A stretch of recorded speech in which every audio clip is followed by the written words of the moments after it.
할렐루야 성도 여러분 안녕하십니까? 오늘 하나님의 말씀은 요한복음 1장 6절부터 14절까지의 말씀입니다. 제가 봉독하겠습니다. 하나님께로부터 보내심을 받은 사람이 있으니 그의 이름은 요한이라. 그가 증언하러 왔으니 곧 빛에 대하여 증언하고 모든 사람이 자기로 말미암아 믿게 하려 함이라. 그는 이 빛이 아니요 이 빛에 대하여 증언하러 온 자라.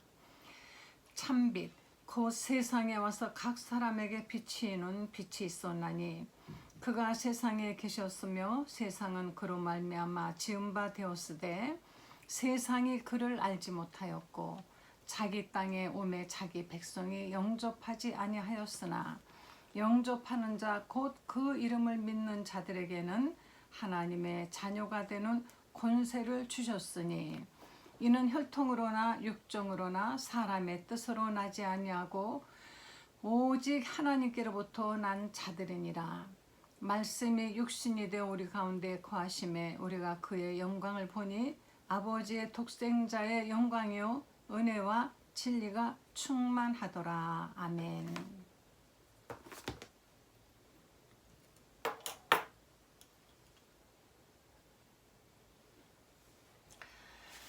할렐루야.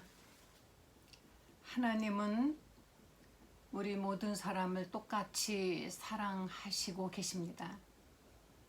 그러나 어떤 사람은 하나님의 사랑을 많이 느끼고 크게 느끼고 깊게 느끼지만은 어떤 사람은 하나님의 사랑을 1%도 믿지 못하고 느끼지 못하여서 하나님의 존재를 부인하고 있습니다.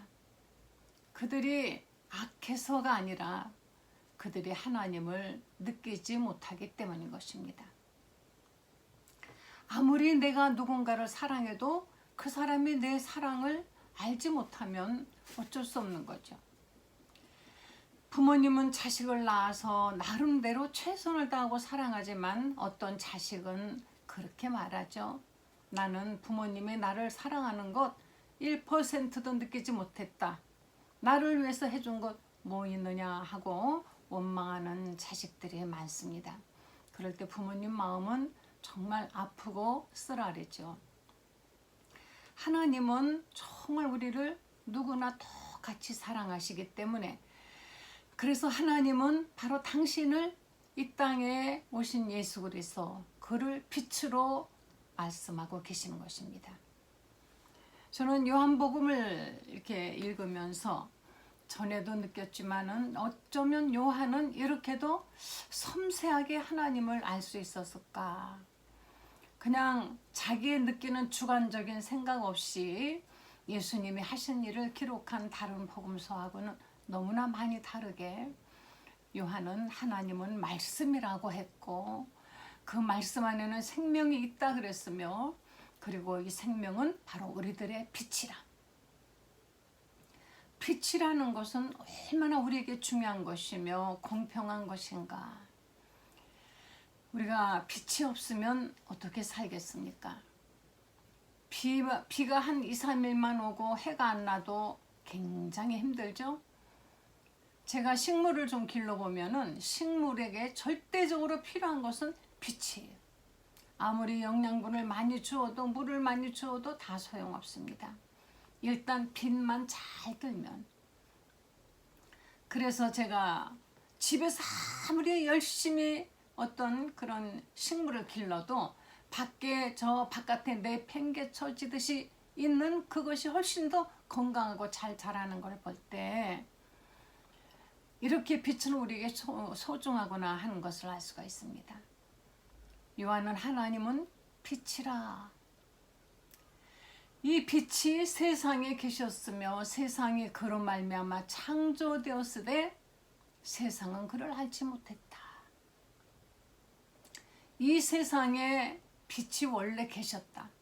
하나님이 원래 이 세상을 창조하신 창조주이기 때문에 그 이전부터 계셨던 것이. 나를 낳은 부모님은 내가 태어나기 이전부터 이 세상에 계셨던 것입니다. 있었기 때문에 존재했기 때문에 나를 낳았던 것처럼 하나님의 존재는 창조 그 이전, 영원 전부터 그분은 계신 분이셔요. 하나님의 시간은 우리가 잴 수가 없습니다. 왜? 시간이라는 것은 해 아래, 해가 뜨거워지고 하는 그런 해 아래 생활하는 이 물질 세계에서만 존재하는 것이지, 영적인 세계에는 시간이라는 게 있을 수가 없는 것입니다.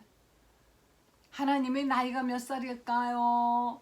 이렇게 어려서 교회에서 물어보죠. 나름대로 어쩌고 저쩌고 말하지만 사실은 하나님을 시간으로는 말할 수 없어요. 하나님은 그래서 알파와 오메가라, 그 뜻은 처음도 되고 끝도 되고 처음이냐 끝이냐를 논할 수가 없는 존재라는 것입니다. 하나님은 빛이시라. 이 세상에 빛이 필요하기 때문에 창세기 1장에 보면은 태초에 하나님의 천지를 창조하시니라. 땅이 혼돈하고 공허하며 흑암의 깊음에 있고, 하나님이 이 세상을 창조할 때 어느 한 그 땅이라고 하는, 이 우주라고 하는 어느 한 우주 한 덩어리 하나에 보니까 거기는 빛이라는 건 전혀 없었고, 오직 공허하고 어둠이 있고 혼돈돼 있고 그랬다. 근데 거기에 제일 먼저 하나님이 집어넣으신 것이 빛을 넣으셨어요. 그것이 빛이 있으라 하시니까 빛이 있었고, 그래서 하나님은 빛이라는 것은 낮이라 하고 빛이 없는 것은 밤이라 하였습니다. 이래서 제일 먼저 지으신 것이 빛이에요. 요한은 하나님을 빛이라고 했습니다. 요한은요, 성경 읽어보면은 마지막 예수님의 만찬 때 예수님의 품에 누워 있었던 그 어린 제자가 있다 그러는데 그가 바로 요한이에요. 근데 예수님이 가시는 곳 어디든지 꼭 예수님이 데리고 다니는 삼총사가 있었는데, 그 삼총사가 베드로와 야고보와 요한. 변형된 산에서 예수님이 모세와 엘리야와 만나고 말씀하시는 이 광경을 본 사람 세 사람 중에 베드로와 야고보와 요한, 가장 나이 어린. 그래서 가끔 성서에 성화라는 그림에 보면은 요한은 수염도 나지 않은 미소년으로 그려넣었지만 사실은 그렇진 않습니다. 요한은 마지막에 그가 마지막 목숨이 닿을 때 반모섬에서 환상을 보고 쓴 것이 바로 요한계시록. 그 요한계시록을 쓸 때 그 요한은 이미 늙어서 할아버지였고 수염이 하였을 것입니다. 이것을 하나님이 보여주신 그 환상을 쓰면서 내가 본 것은 차마 이 세상에 내가 알고 있는, 느꼈던, 경험했던 그런 글로는 다 표현할 수가 없고 인간이 할 수 있는 최대의 표현으로 이렇게 했을 뿐이지 이것이 다가 아니라, 이렇게 요한은 말했습니다. 말로 다 표현할 수 없는, 글로 다 표현할 수 없는, 다만 그러나 할 수 있는 모든 표현을 다 하여서 바로 그 하나님이 보여주신 것을 기록한 것이 계시록. 그러나 이 계시록은 다른 말로는 묵시록입니다.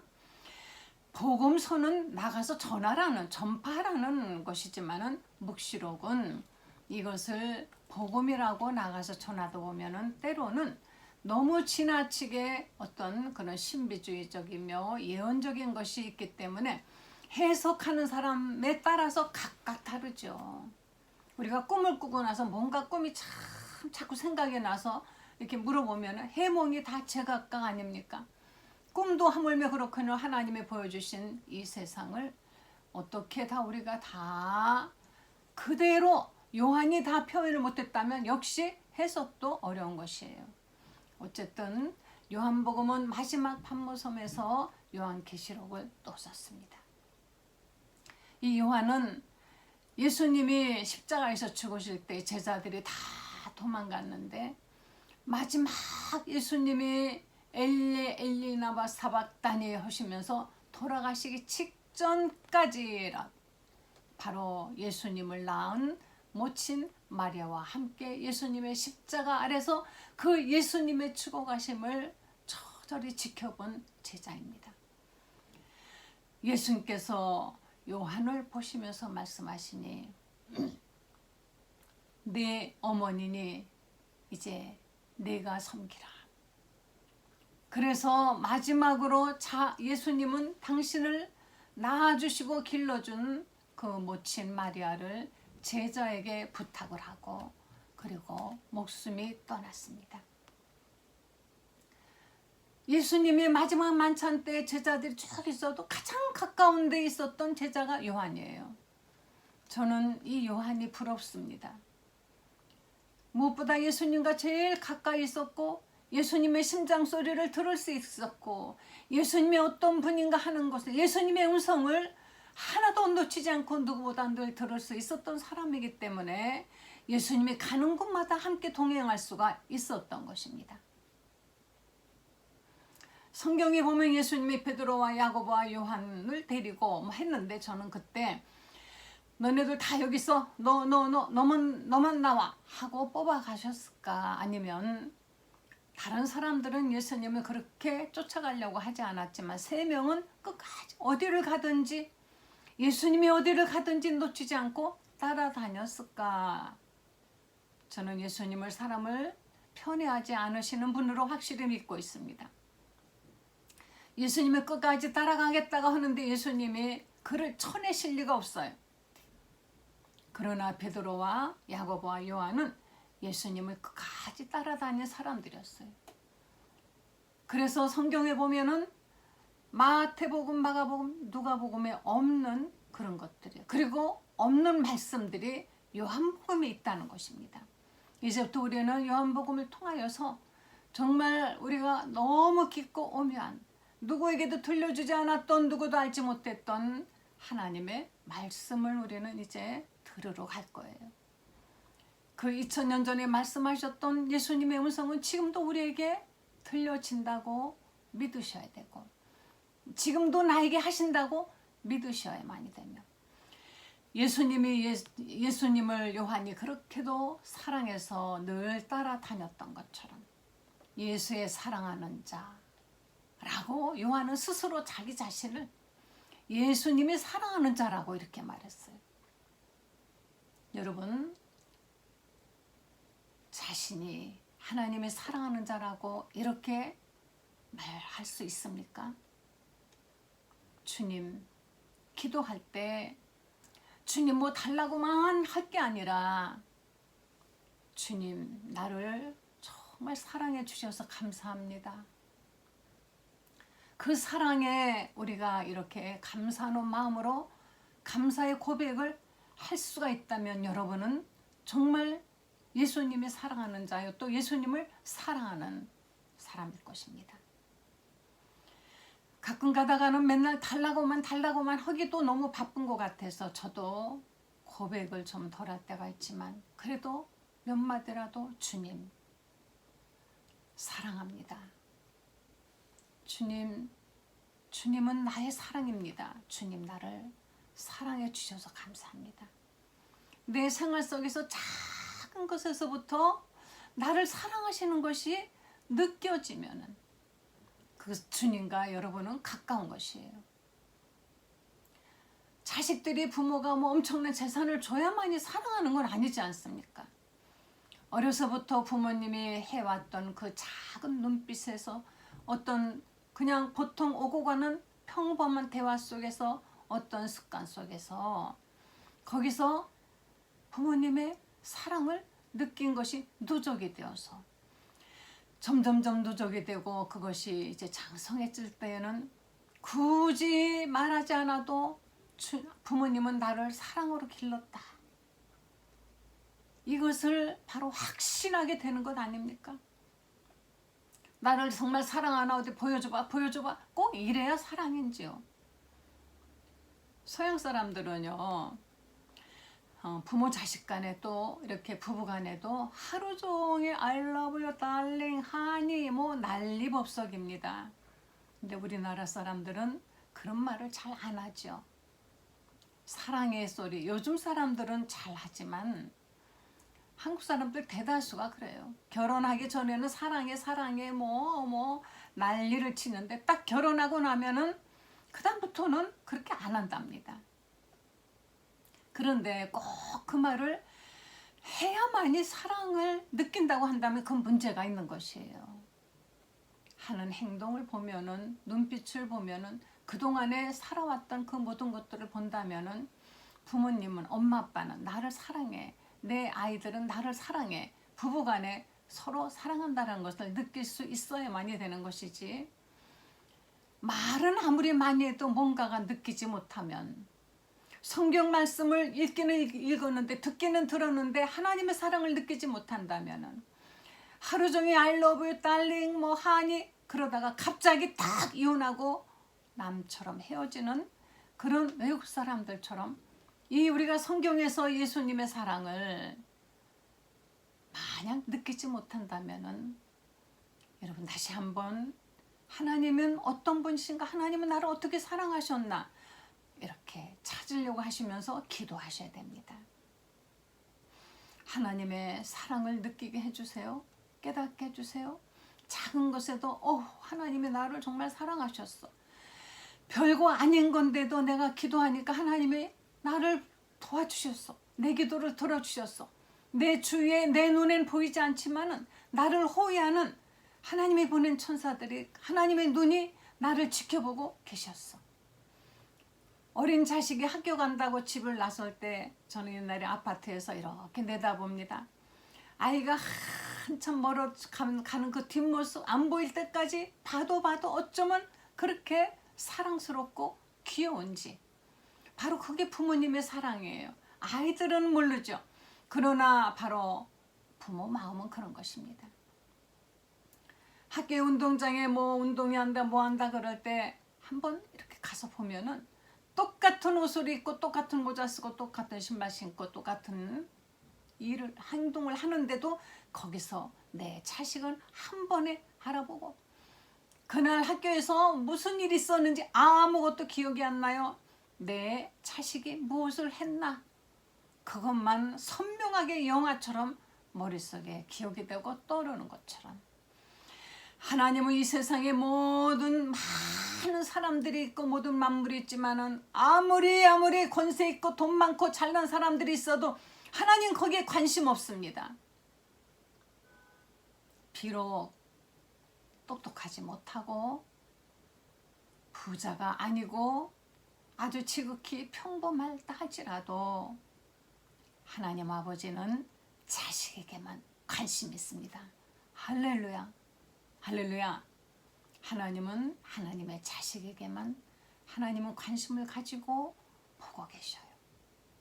매일매일 매 시간 하나님 눈동자같이 내 자식을 돌봐주세요. 내 가족을 돌봐주세요. 저를 지켜봐주세요.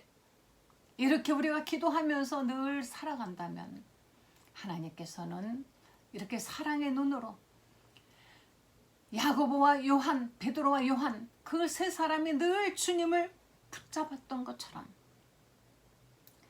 주님께 늘 가까이 있었던 요한은 주의 사랑하는 자, 자기를 가리켜 말하기를 주님이 사랑하는 자라 그랬습니다. 마지막에 예수님은 그 모친을, 아들을 잃고 슬퍼할 그 어머니를 바로 자기가 그렇게 자신을 사랑했던 요한에게 부탁해. 이제부터는 내 어머니라. 이제부터는 내 어머니라. 이렇게 부탁을 하신 것입니다. 아무리 하나님의 아들로 이 땅에 정말 인류를 구원하는 사명을 가지고 오신 예수님이라 할지라도 자신을 낳아서 어려서부터 육신으로 그 태에서부터 길러 낳아서 장성과 같이 길러준 그 모친을 버려버린 그런 예수님은 아니에요. 예수 그리스도는 어떤 분이시냐? 육신을 가진 분이기 때문에 인간입니다. 그러나 그분은 하늘에서 오신 분이기 때문에 하나님입니다. 인성과 신성을 동시에 가지고 계신 분이기 때문에 그래서 우리는 그분을 예수 그리스도라. 그분은 바로 하나님이시며 곧 사람으로, 바로 사람으로 오신 이유는 바로 사람이기 때문에 사람의 죄를 대신할 수가 있어. 그러나 그분은 죄 없는 하나님이시기 때문에 인간의 죄를 대신할 수 있는 분으로 이 땅에 오신 것입니다. 그래서 예수님은 인간이지만은 다시 살아날 수 있는 죽지 않는 이 말씀이 육신이 되어 이 땅에 오신 것입니다. 예수님은 혈통으로 오신 것이 아닙니다. 족보를 따라 오신 것이 아닙니다. 요새는 과거에는 뭐 집안이 어쩌고 집안에 뭐 누가 벼슬을 하고 뭐 하고 하면은 그게 뭐 양반이고 귀족, 서양에서도 이 귀족 뭐 이런 것이 굉장히 미국도 그래요. 미국도 아직까지도 거기 흑인 그 노예들을 해방시킨 지가 그렇게 오래됐건만 지금도 피부색이 다른 유색 인종을 멸시하고 그들에게 테러를 가하는 이 백인들.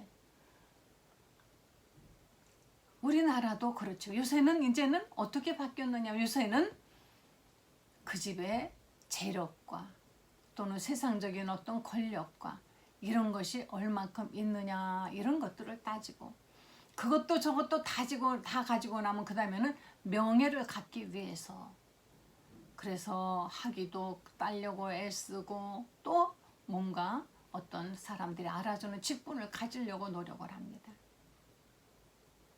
그러나 하나님이 보시기에는 이 모든 것들 하나님이 보실 때는 혈통으로나 육정으로나 예수님은 오시는 것이 아니라 예수님은 오직 그 말씀이 육신이 되어 오신 이 세상에 빛으로 오신 예수 그리스도를 영접하는 자, 그 이름을 믿고 영접하는 자는 하나님의 자녀가 되는 권세를 주셨다 그랬습니다. 할렐루야! 하나님의 자녀가 되는 권세. 우리는 하나님의 자녀입니다. 누구의 자식이 아닙니다. 사도 바울은 말했습니다. 육신으로 말하면 나도 자랑할 것이 많다. 나는 가말리엘 문화생이요 유대인 중에 유대인이요 로마의 시민권도 가진 사람이요 자랑할 것이 너무 많다. 그러나 나는 이 모든 것들을 주 예수 그리스도를 아는 이 고상한 지식 앞에서는 배설물처럼 버려버리노라. 여러분 세상 것 자랑하지 마시고 주 예수 그리스도를 아는 주 예수 그리스도를 정말 나의 구주로 영접하는 이것만으로 그래서 하나님의 자녀가 됐다는 이것만으로 이 세상에서 가장 우월한 존재라는 감사와 자부심과 정말 기쁨을 가지고 살아가시길 예수 이름으로 간절히 축원합니다. 이 이상 무엇을 자꾸 바라십니까? 하나님께서 엘리야를 그가 굶주렸을 때 까마귀를 시켜서 떡도 고기도 날라다 주시고 먹이신 우리 예수님께서 여러분이 정말 완전히 주 예수에게 속하고 예수님이 여러분에게 속하기만 한다면 그런 거 그렇게 걱정하지 않으셔도 되는 것입니다. 지나친 물질은 사람을 부패하게 만듭니다. 지나친 권력은 사람을 교만하게 만듭니다. 지나친 명예를 가지고 한다면 그도 역시 하나님을 부인하게 만드는 것이에요.